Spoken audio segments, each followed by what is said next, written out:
Hello everyone, मेरा नाम doctor रश्मि अग्रवाल है और आप लोग देख रहे हैं मेरा यूट्यूब चैनल एंड जिस पर मैं CSIR NET, IIT JAM, GATE, MSc entrance, BSc and engineering students के लिए वीडियो अपलोड करती हूँ।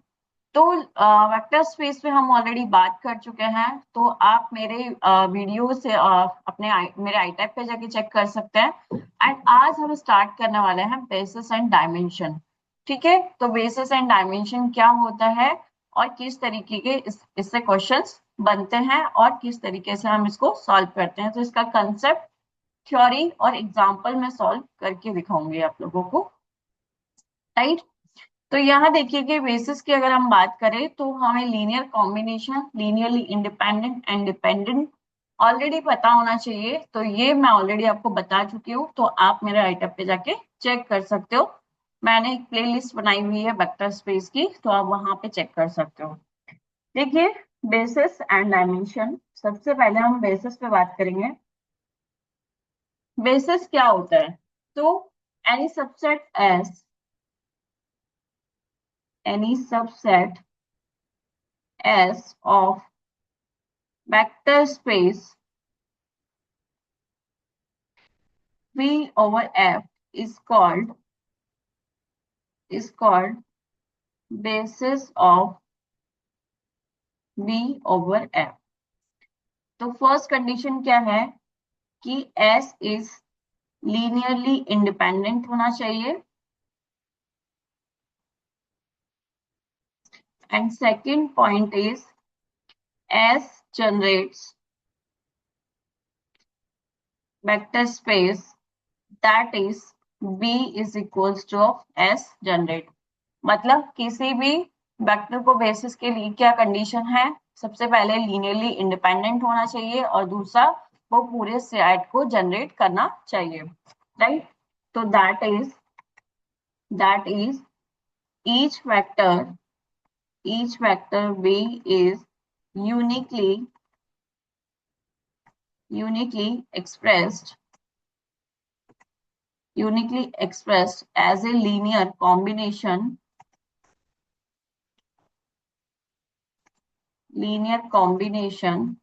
of basis vector। राइट। ठीक है। अब यहाँ पे हम कुछ स्टैंडर्ड फॉर्म की बात करेंगे। तो स्टैंडर्ड फॉर्म देखिए, V2 of F is equals to, अगर आपके पास कोई भी सेट है जो आर स्क्वायर आर के लिए आपको बेसिस बनाना है, तो उसके लिए स्टैंडर्ड फॉर्म क्या होती है? 1,0 and 0,1। Right. V N F के लिए किस टाइप के बेसिस बनते हैं हमारे पास? 1,0,0 so and 0,1,0 so and 0,0,0 so and 1। Right. तो ये इसके क्या हो गए? बेसिस हो गए। एंड यहाँ पे एक क्वेश्चन देख लेते हैं हम कि किस टाइप से क्वेश्चन को हमें सॉल्व करना होता है। तो शो दैट द वेक्टर्स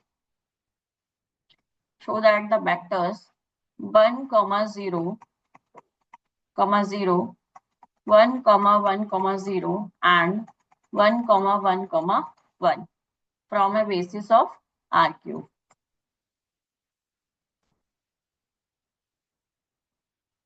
अब देखिए इस टाइप के क्वेश्चंस को हम कैसे सॉल्व करते हैं। तो सबसे पहले तो देखिए कि हमें लीनियर कॉम्बिनेशन पता होना चाहिए कि किसी भी सेट को हम लीनियर कॉम्बिनेशन में कैसे लिखते हैं।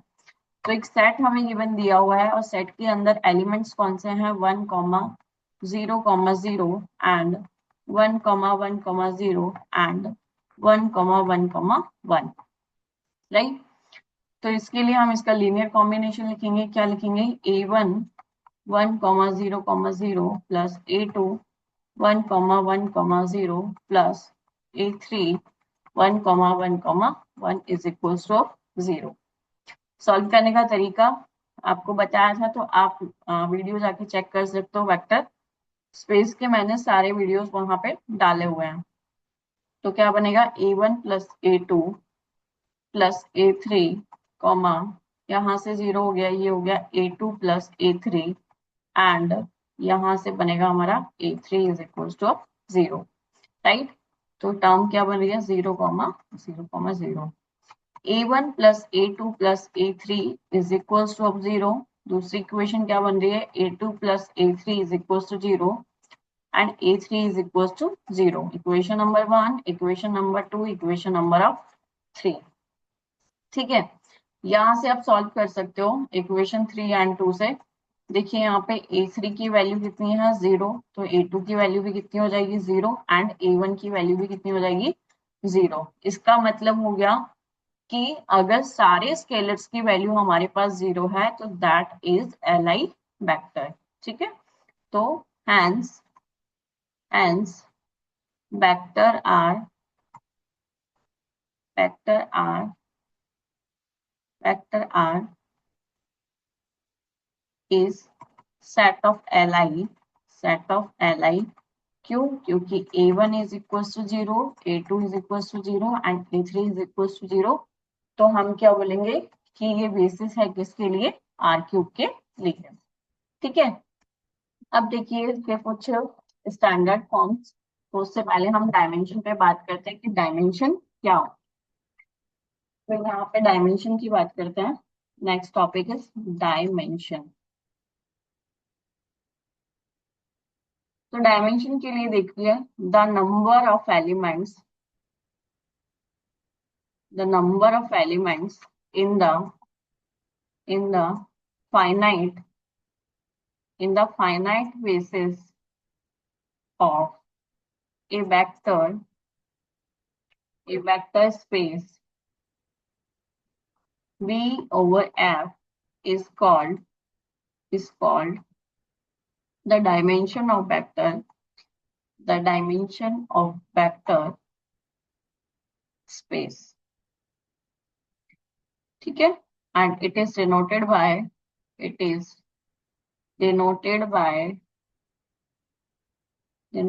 dimension of V, and if dimension V is equals to of n, then V is n dimensional. V is called n dimensional vector।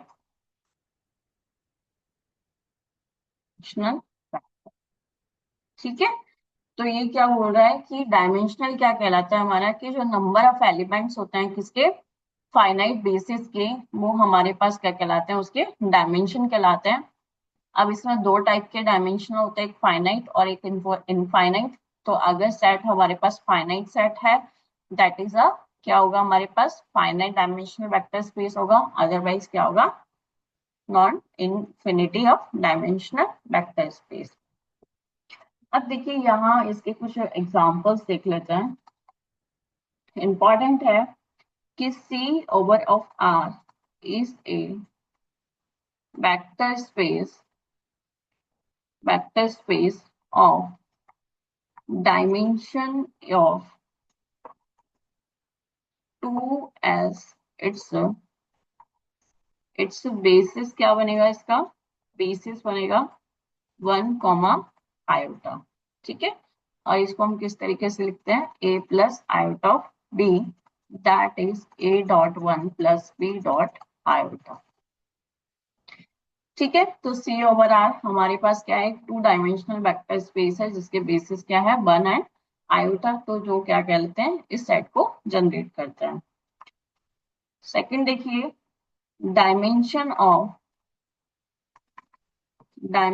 Of F over F is always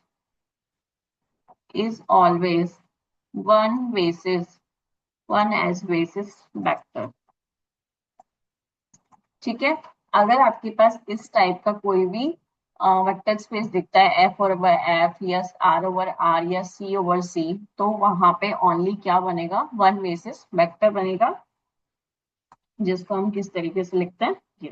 ठीक है, तो that is Q over Q and R over R and C over C is one dimensional vector space।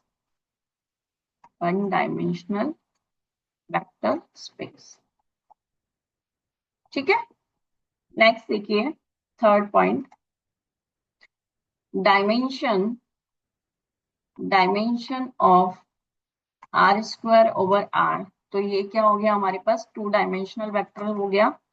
इस to as basis क्या बनेगा इसका, अभी just मैंने बताया था, basis B is equal to क्या होता है 1,0 एंड 0,1।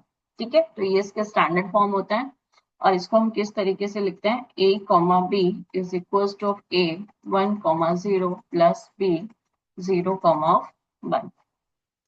फोर्थ देखिए यहाँ पे कि अगर f की power n of f is of क्या बनेगा, ये एक n डायमेंशनल वेक्टर स्पेस बनेगा, n dimensional, and its standard basis क्या बनेंगे इसके, स्टैंडर्ड बेसिस ऑफ वेक्टर।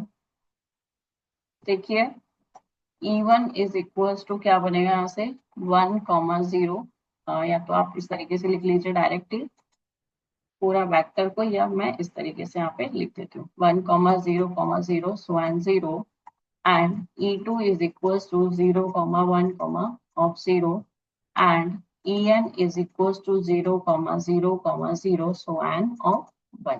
ठीक है, तो ये इसके क्या कहलाते हैं, डायमेंशनल वेक्टर स्पेस। तो इसमें क्या होगा हमारे पास एन डायमेंशनल स्पेस वेक्टर बनेंगे। पॉइंट 5 देखिए यहाँ पे कि अगर आपके पास C over Q and R over Q इस टाइप के अगर आपके पास आते हैं, तो ये क्या हो गया हमारे पास, is of infinite dimensional, infinite dimensional क्या बन जाएगा यहाँ से, वेक्टर स्पेस। ठीक है, एंड 6 अगर कोई भी मैट्रिक्स का आपसे डायमेंशन पूछता है, तो यहाँ से क्या बनेगा, dimension of A m cross n की मैट्रिक्स है, तो उसके लिए जो उसका बेसिस डायमेंशन बनेगा वो क्या बनेगा mn। दैट इज अगर आपके पास कोई मैट्रिक्स है और आपको 3x2 की मैट्रिक्स दे रखी है, तो उसके लिए डायमेंशन कितना हो जाएगा 6। इस टाइप से हम क्या निकालते हैं, इसके डायमेंशन निकालते हैं, और बेसिस मैंने आपको बताया है। तो एक इंपॉर्टेंट क्वेश्चन है यहाँ पे, क्वेश्चन देख लीजिए कि शो दैट द वेक्टर, फिर आगे हम क्या करेंगे, आगे इसके पीवाईक्यूज निकालेंगे और कुछ इसके एग्जांपल्स हम करने वाले हैं नेक्स्ट वीडियो के अंदर। Show that the vectors 2, 1, 4, 1, -1, 2 and 3, 1, -2 from a basis of vectors किसके, आर क्यूब ओवर आर के लिए, ये हमें चेक करना है। तो सबसे पहले तो सेट हमें दे रखा है S इज इक्वल टू क्या है 2, 1, 4 एंड 1, -1 एंड 2 एंड 3, 1 एंड -2। क्या करना है हमें इसके बेसिस के लिए, सबसे पहले इसका हमें लीनियर कॉम्बिनेशन लिखना है। तो क्या बनेगा A1 2, 1, 4 plus A2 1, -1, 2 plus A3 3, 1, -2 is equal to कितना हो गया 0। सॉल्व करेंगे तो यहाँ से देखिए क्या बनेगा 2A1 plus A2 plus 3A3 comma A1 minus A2 plus A3 and 4A1 plus 2A2 and minus 2A3 is equal to कितना बनेगा 0, 0, 0। जब भी इस टाइप की इक्वेशंस आए तो हम क्या बनाएंगे, इसकी कोफिशिएंट मैट्रिक्स बनाएंगे। अगर डिटरमिनेंट आपके पास नॉट इक्वल टू 0 आता है दैट इज Li, और अगर आपके पास डिटरमिनेंट जिसका 0 आता है दैट इज Ld वेक्टर। तो हमें बेसिस देखना है, तो हमें चाहिए क्या कि वो सेट को क्या करता है, Li सेट बनाता है। तो यह है इसका कोफिशिएंट मैट्रिक्स A, मैं लिख रही हूँ क्या बनेगा 2, 1, 3 1, -2 एंड 1 एंड 4, 2, -2। ये इसकी कोफिशिएंट मैट्रिक्स बन गई। इस कोफिशिएंट मैट्रिक्स का हम क्या निकालेंगे, डिटरमिनेंट फाइंड आउट करेंगे। Determinant of A is equal to 2, 1, 3 1, -2, 1 and 4, 2, -2। Solve कर लीजिए यहाँ से। Determinant of a is equal to 2, 4 minus of 2 minus 1 minus 2 minus 4 and plus 3 2 minus और माइनस ऑफ 8 कितना हो गया? सॉल्व करेंगे तो यहाँ से कितना हो गया? 4 माइनस का 6 हो गया, माइनस का 6 ये हो गया, प्लस का 6 एंड 8 और 2 10 10 एंड मल्टीप्लाई करेंगे तो प्लस का 30। यहाँ से हमारा बन रहा है, सॉरी यहाँ पे देख लीजिए एक बार, 3 के साथ मल्टीप्लाई करोगे तो ये हो गया माइनस, यहाँ सॉरी यहाँ पे 4 आएगा भाई, तो इसको सॉल्व करोगे तो आप कितना हो गया? 6, तो ये हो गया 18। तो 18 6 एंड कितना बन रहा है यहाँ पे हमारे पास? फर्स्ट वाले में और चेक कर लीजिए एक बार, 2, तो ये हो गया हमारे पास कितना है? Just is second, 4 2 and minus 2 है ना लास्ट वाले के अंदर, 4 2 एंड माइनस 2, तो मल्टीप्लाई करोगे ये हो गया 4 एंड ये हो गया माइनस का 2, तो दैट इज ठीक है। 18 6 24, तो ये हो गया हमारे पास 28 नॉट इक्वल टू ऑफ 0।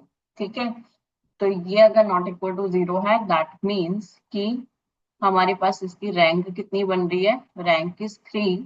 और अगर हमारे पास अननोन नंबर्स है और रैंक हमारे पास क्या है? 3, और डिटरमिनेंट अगर उसका नॉट इक्वल टू 0 है दैट इज हमारे पास क्या हो गया? ये एक एल आई वैक्टर हो गया। एल आई वैक्टर है, इसका मतलब हो गया a1 is equal to 0, a2 is equal to 0, a3 is equal to 0, मतलब उसके सारे के सारे जो स्केलर्स हैं वो हमारे पास क्या बनेंगे? 0। तो इसको लिखने का तरीका क्या है? hence hence the only solution hence the only solution of these equation is a1 0, a2 0 and a3 0। ठीक है, तो therefore the set is Li। ठीक है, एंड अब हमें क्या देखना है? अगर ये Li है तो ये पूरा की पूरा क्या करेगा? इस सेट को जनरेट करेगा। तो also the dimension of vector space of R और R is कितना हो गया? 3। ठीक है, hence by theorem any set of Li vectors is a basis of RQ over R। ठीक है, तो इस टाइप से हम क्या करते हैं? इसको क्वेश्चंस को सॉल्व करते हैं। तो नेक्स्ट वीडियो के अंदर क्या करने वाले हैं? इसके कुछ और एग्जांपल्स हम देखने वाले हैं एंड फिर इससे रिलेटेड हम पीवाईक्यूज इसके सॉल्व करेंगे जो हमारे कॉम्पिटिटिव एग्जाम के लिए इम्पोर्टेंट है। अगर आप कोई भी सब्जेक्टिव एग्जाम लिख रहे हो तो उसके लिए आपको प्रोसेस मैंने ऑलरेडी बता दिया है, तो आप देखिए वीडियो को। एंड सबसे पहले मैं आप लोगों के लिए इतनी मेहनत कर रही हूँ तो भाई आप मेरे को कमेंट यहाँ पे करिए अगर आपका कोई फीडबैक है कि आपको कुछ समझ में नहीं आ रहा है या कुछ और कंसेप्ट है, तो आप अगर मोटिवेट करोगे तो मैं और ज्यादा से ज्यादा इस पर मेहनत करूंगी। Thank you guys.